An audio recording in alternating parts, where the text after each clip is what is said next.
Everyone loves Halloween. It's that time of year where people get to dress up in spooky costumes, eat a bunch of candy, and be brutally murdered by a superhuman psychopathic killer. For 30 years, Michael Meyers has stalked our nightmares, and Halloween is his time to shine. Incessantly driven on a quest to murder his family members, Michael keeps coming back time and time again looking to finish his evil quest. How well do you know your family's background? Could you be related to Michael Meyers? If so, what would you do if he came after you? Hello and welcome to another special episode of the Infographics Show. Today we're pitting you up against the classic Halloween slasher, Michael Meyers. Born on October 19, 1957, Michael Meyers was only 6 years old when he brutally murdered his teenage sister, Judith, complaining of bizarre, inexplicable nightmares and a voice in his head that told him to do bad things. Michael's dreams were filled with flashbacks to events that happened centuries ago in medieval Europe. Michael dreamed of a 15-year-old boy named Enda. Deformed by a midwife's botched delivery and shunned by his community, Enda had nevertheless fallen in love with a Celtic princess named Deidre. When her father called for suitors, Enda approached the king and asked for her hand in marriage, only to be rejected and laughed at by all present, to include his own father.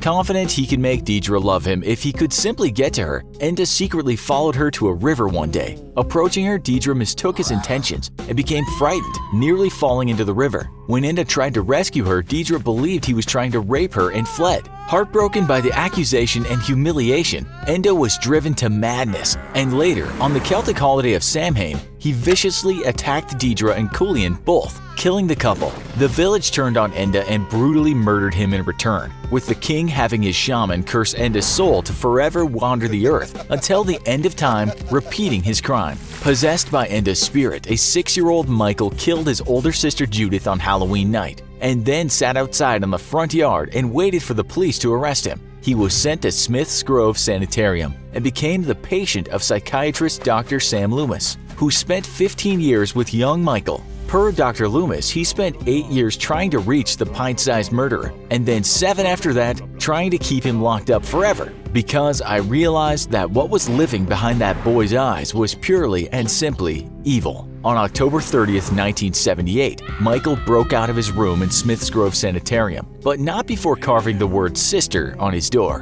What followed was a long journey trying to track down his surviving younger sister so he could murder her, all the while hounded by Dr. Loomis, who would do his best to recapture the renegade psychopath. So let's say that you're checking your family tree and one day you suddenly feel a cold chill as you realize you're second cousins with someone in the infamous Meyers family tree. And to make matters worse, you look up and realize that the date on the calendar is October 30th, just one day until Halloween. What would you do? How could you survive an encounter with Michael Meyers? First, you have to know what you're up against. Afflicted by the curse of Thorn, Meyers is for all intents and purposes simply unkillable. It was said that hell wouldn't accept him, and so Meyers is denied an afterlife either in the pearly gates or in the depths of fiery hell, which unluckily for us means he's stuck to wander the earth forever. Not only is Michael immortal though, he is superhumanly strong, able to lift full-grown men into the air with just one arm, or jam his thumbs through somebody's skull. Along with his super strength is his super endurance, as Meyers seems to never physically tire and is all but invulnerable to life-threatening injuries to include being shot in the head. He may have a healing factor that allows him to regenerate vital organs, or perhaps he's simply zombified and lives purely as a corpse animated by evil alone. Either way, he's one tough cookie.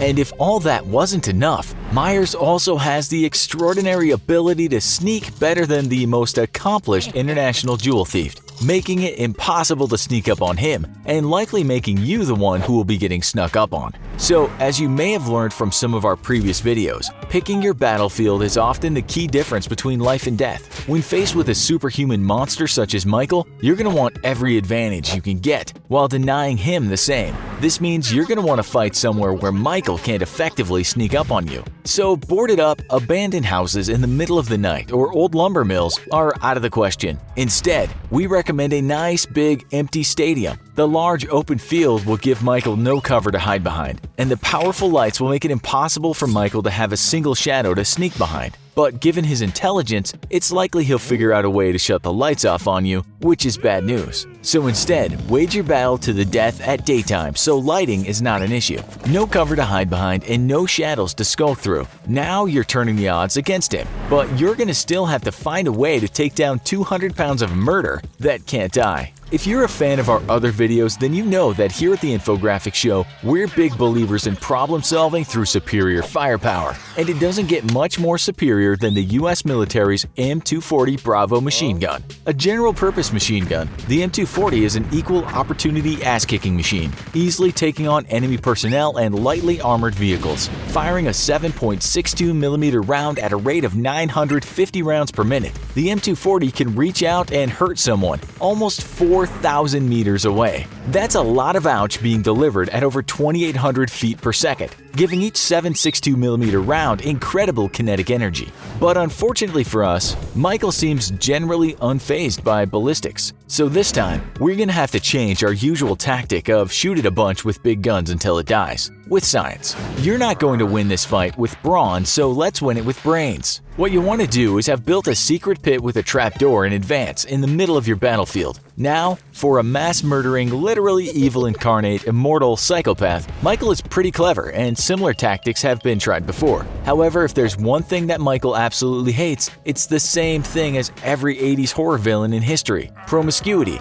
And if there's another thing Michael has a blind, all-consuming rage for, it's his sister. We're not going to spell it out for you, and we'd rather leave the details out, but you're basically going to have to make a very powerful lure for Michael. And seeing as both of his sisters are long dead, well, you're gonna have to get very creative. At least maybe now you can find a use for that blow-up doll you bought as a, quote, joke, unquote, and then stashed away in shame. Anyways, whatever your clever ploy is, and we cannot stress enough that we really don't want to know the details, it should be enough to lure Michael into blind rage toward you. With a head full of murder, Michael should fall easy prey for your secret trapdoor, and fall into the prepared pit that you have waiting for him. But what do you fill the pit with that can be lethal to something that can't die? Venomous snakes? Spikes? Flamethrowers? Venomous snakes carrying spikes that are on fire? This is where science comes to the rescue. Fluoroantimonic acid is one of the most powerful acids known to man. With a pH of negative 31.3, it's 100,000 billion times more potent than stomach acid. And no, we did not make up that number. It's so powerful that it can only be stored in specialized containers, because not only would it eat through a glass bottle, it would continue eating through the table that it rests on.